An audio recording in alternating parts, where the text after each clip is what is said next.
This is Eric Bowman, registered physiotherapist and strength coach out of Cambridge, Canada. I'm doing a series of videos on the box squat, how to do it, how to correct it, and how to progress it.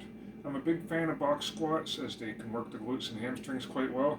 They can be a very effective component of a strength and conditioning program when done properly, and they can also be a useful exercise modification if you're working with someone either in rehab or training who has knee or hip pain. There are two main steps to making sure you're doing the box squat correctly. The first is having ideal box height, or chair, or bench, or whatever you may have access to at the time. The ideal height of your box allows you to go as deep as possible without plopping on the box, rounding your back, or having your feet come off the ground. If you need to adjust the height of your box, chair, or bench, you can use weight plates, you can use mats, you can use books. I prefer something ideally that doesn't sag when you sit on it so that you don't get a lot of lumbar flexion or rounding of the back as you're doing the movement. The other component of box squatting correctly is finding your ideal stance. People's hips are shaped differently. This is largely genetic, and this can influence one, how deep you can squat before your back rounds, and two, how wide of a stance you need to get your deepest squat. I'm not so nitpicky about having rounding of the back if someone's squatting without added weight and is asymptomatic, but for most people I prefer to keep as neutral of a spine as possible.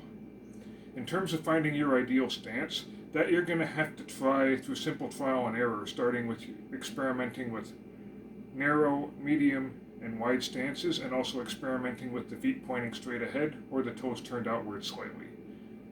That'll enable you to determine one, what your ideal squat stance is, both for a box squat and a regular squat, and two, how deep you can squat before your back starts to round, which will determine how deep you're squatting regularly and how deep of a box you should be using.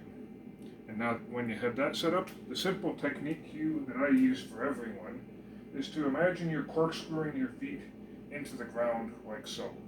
This gets the glutes activated a bit more, and also fixes a lot of common form issues I see with this exercise. Have your feet even at your ideal stance, corkscrewed into the ground. Keep your chest nice and tall, hip hinged, and squat down. And then to stand up, push through the outsides of your feet, continuing the corkscrew pattern, and stand up.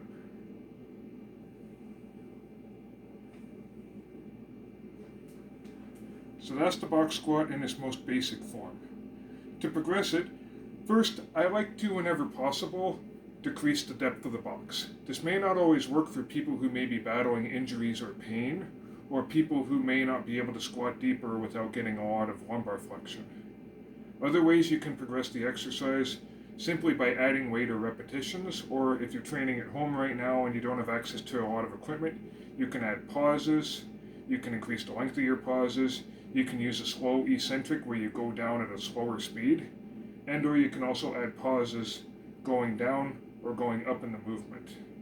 In the second part of the series, I'm going to do a video where I discuss common flaws in the box squat and how to correct them.